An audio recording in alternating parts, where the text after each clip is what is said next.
He lied, cheated, and spread rumors about me, but he never expected me to reveal his dirtiest secret. Now, his world is crumbling. My partner told me when we first got together that he had cancer and that if his operation didn't go well, it could be terminal. He said his treatments had also made him infertile.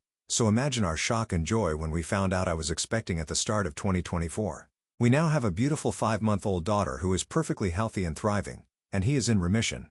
My pregnancy was difficult and lonely because of all the intense treatments he went through while waiting for his operation. I did a lot on my own, knowing he desperately needed this to have the best chance possible of shrinking his tumor before having it removed so we could have a long, happy life together as a family. He is currently living with his mom while he is in recovery so that it takes the pressure off me caring for both him and our baby until he is well enough to move into our new home with us.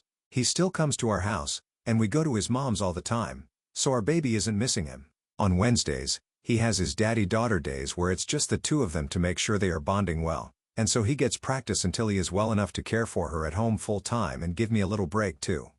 Last week, we had an attempted break-in at the house. I asked him to come over and stay here while I waited for the locks to be changed because I was scared, but he wouldn't. I was also talking to his mom who accidentally let it slip that he wasn't home. Long story short, this is Reddit. I'm sure you can see where this is going.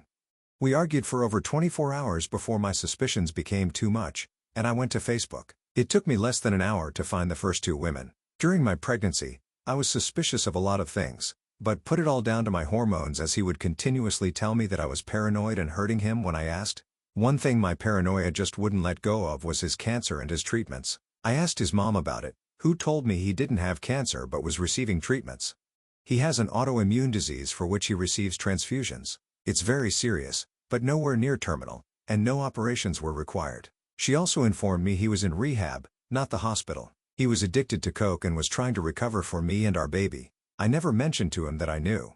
I assumed it was the embarrassment of wanting to get clean without me knowing so he could be a good partner and dad. I was so proud of him for getting that help that I never spoke about it. With his autoimmune disease, his mom explained how brutal it had been for him and that he did have chemo a few years back, so maybe that's why he's confused. Pregnancy brain is a real thing, or maybe I was just too blindly in love because I accepted this and never questioned it again. After discovering the first two women, I sent my partner a message telling him to let his girlfriend know I was asking after her and not to bother coming home anymore. I'd had the locks changed after the break-in, so he couldn't get in. He panicked and started begging me to answer the phone and let him come see me so he could explain everything. I started to see everything through clear eyes for the first time and realized how long he had been gaslighting me. I told him no. Realizing he couldn't get through to me and now aware I was trying to contact his girlfriend, he panicked and went to her instead. During that time, I found a photo she had shared of the two of them and posted it to my profile with the caption, "Can someone please ask this woman to contact me?" She instantly blocked me, but her sister got in touch with me instead. Apparently the family has never trusted him and knew something was wrong. This affair is serious enough to have involved the family. She says he has told her not to speak to me, claiming I'm a deranged stalker he slept with once years ago and that I've been hunting him down, trying to convince people my baby is his. I sent her a photo, the birth certificate, and a picture of us in the hospital together to show her sister before he could lie to her any further. During this time, I was also messaging another woman who was furious about what he had done and was helping me with all the information she knew. She told me he broke her heart by cheating on her, not even realizing he was cheating on me too. So far, I have the current timeline. Chemo in March? A 19-year-old. Rehab from April to July? A woman of an appropriate age this time, but he was also cheating on her. August to now, his 20-year-old girlfriend.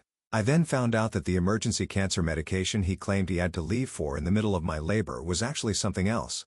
While I was enduring 2 failed epidurals, screaming in agony and begging the doctors for help because I thought I was dying, while the emergency team rushed in to place extra monitors on our baby in distress, he found it such a turn on that he left to sleep with a 20-year-old, returning just in time to kiss me before I was taken for emergency surgery. This happened on Sunday. It is now Saturday of the following week. I made a post on Facebook calling out my partner for his actions with photographs, medical notes, and evidence, asking people to leave me alone. I did this on Tuesday after 48 hours of no sleep, multiple calls to the crisis team, and a barrage of harassment from his friends and family who now want to sue me for character defamation.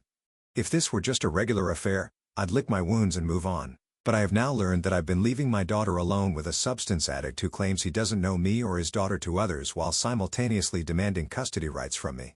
Dozens of women have now come forward, revealing that they also dated him during our relationship, completely unaware of me or each other. While this is obviously deeply upsetting, what troubles me most is that I've noticed a very disturbing pattern. He told every single one of these women that he has cancer and can't get them pregnant. I mentioned that my labor and delivery were difficult. I was induced due to an infection. My GP had told me I had an STI. Although I accepted the treatment and agreed to induction, my love-struck pregnancy brain never fully accepted it as an STI until I went back this week and checked my hospital discharge notes. There it was in big, bold letters, sensitive partner STI. He has been telling women that he has cancer and can't get them pregnant, convincing them they don't need protection. This led to me contracting an STI, which nearly killed me and his daughter during labor, and he wasn't even there because he was with a young girl who also believes he has cancer. I decided to let everyone know that he, in fact, does not have cancer by using a screenshot of his mom's messages. All the women he has slept with need to make sure they take a pregnancy and STI test, as well as all his friends whom he has been guilting for years over his condition, and also social services and the police for sexual endangerment. My daughter and I now have safeguarding in place from a local organization for women leaving abusive relationships, so I feel very safe revealing the truth about him and ensuring all of his partners are safe and informed, seeing as he couldn't uphold his legal obligation of declaring an STI.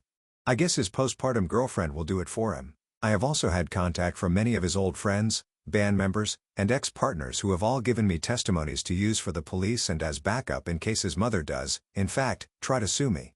This man has been lying and manipulating women for over 9 years. So far, everyone is now aware of his lies, and I am waiting for my in-person meeting with the police. I can't imagine any updates from here as it will likely be a legal battle that probably can't be shared. But if anything else of interest comes up, I will make sure to write about it. Oh, also, my partner is a primary school teacher. Additional information from up. We're in the UK. His complaints have been escalated to Lotto in the past, which is basically our version of what oversees the school's judgment in dangerous situations, but nothing happened. One of his exes has given me all the details of their report to highlight that they ignored her, and it's escalated to this. It's come to light this week that his ex-partners have been reporting him for years to no avail. His mom is on the school board, and her best friend is his head teacher. I'm hoping that with the added involvement of social services this time and investigation into child endangerment concerning our daughter, they can't sweep it under the carpet any longer. Relevant comments. Commenter. How does he manage his time? Like, is his superpower time management? A full-time job that requires extra hours, a baby, a girlfriend, a mother, and many lovers? Op's response, he would disappear from time to time and switch his phone off frequently. Not living together was a huge help for him. He would tell me he needed set days and times as he could only work within routines for his recovery. Obviously, I can look back now and see that, really, he just needed to know which girl was where and when. I've been told by multiple people now that he often just wouldn't turn up to work because he was on a bender or at a woman's house. I was kept in the dark because his mom's best friend is the head teacher and would cover for him. Commenter 2. I feel like we need a full name and a link to his Facebook or at the very least, to make sure he's on CricAdvisor. Op's response, he deleted his Facebook after I made a post on there. He is the most convincing person you have ever met, but for the first time, someone proved him wrong by posting medical evidence, and he couldn't take it. I'm waiting for approval to join CricAdvisor UK and are redating the same man northeast to warn all the other women I couldn't find myself. Update 1 day later. I spoke to the police this morning. There's nothing they can do unless they find the substances on his person at school, so nothing is stopping him from snorting a line before work as long as he doesn't take anything else with him. They implied that the loophole is catching him behind the wheel, and if someone reported him driving on substances, they could catch him that way. They confirmed that multiple reports and investigations had already begun before my report, so they're unable to share much information with me even though the case involves me. However, they told me it's imperative that I apply for Claire's Law and have helped me with the application. It can take up to 10 days for my in-person meeting to provide my documents and then several weeks for the information to be shared with me. Knowing what I already do, I feel sick that they stressed how important this application is. I can't believe that in a few weeks, he's going to discuss me even more when I receive his police records. My only silver lining is that once I have the police reports along with my medical reports, he doesn't stand a chance in family court, and my girl and I will be free to restart our lives together. Also, a little note, I've been looking for family court advice in a mom's support group and found out that, luckily she's only 5 months old, and any name changes can be made before 6 months with just one parent's consent. The witnesses don't need to be his choice, so I'll be removing his surname and his grand's name from her middle name. She'll take my surname and won't have any more ties to his family. I just wanted to add an apology here as well. A lot of people have commented on my poor writing. I'm a new mom who was lacking sleep even before all this came to light. Everything I've written has basically been one big vent. I know I'm no novelist, but I still apologize if it's been difficult to read. Relevant comments. Commenter, OMG, up. You are a queen. I'm so proud of your fierce determination to protect your baby, yourself, and other potential victims. All this, and you're a new mama. Lordy, you're a strong woman. Hope that guy's prick falls off, bloody jerk. Ops response, I don't know why this was the comment that finally opened the floodgates for me, but thank you. I think they're happy tears. I've spent the last few months building up our rundown little council house, managing to turn it into our dream home, all while caring for our little girl and giving more love and support to him and his family than I've ever given myself. She falls asleep at 12 to 1 a.m., and I work through the night decorating and building furniture. I keep forgetting that I've just given birth. I haven't even recovered myself. He made me into a mouse of a person and so dependent on him that I haven't felt strong at all. But now, I think I can see with clear eyes and realize how many women I've managed to help so far and the work I'm putting in to protect the children at his school. I do feel more proud of myself and hope that one day my baby girl will be proud of me too. Up responding to someone calling her post fake. And I 100% understand why someone would think and say that. I wish it was fabricated, but sadly, it's actually very condensed to focus on his lies about cancer.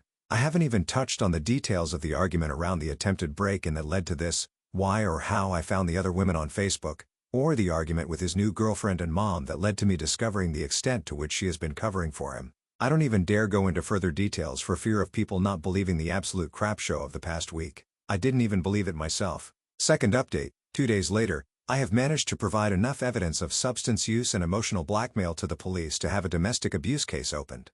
This is going straight past the school to the highest authority to keep him away from children. This is huge news and gives me such relief in knowing my child and others will be safe, but I still have that awful feeling of guilt for him. Just 2 weeks ago, we called each other bride and groom. I think it's going to take a while to grieve the person I thought I knew while dealing with the one I know now. I hope this is the point where he actually goes to rehab instead of lying about it and can find happiness and restart his life. I don't think I want to make any more updates now. I am unbelievably grateful for the kind words and advice, but I originally just wrote this to get my emotions out of my head to help me sleep better. Thank you all for helping and making my emotions feel validated in an absolutely insane situation. My little girl and I are going to be okay.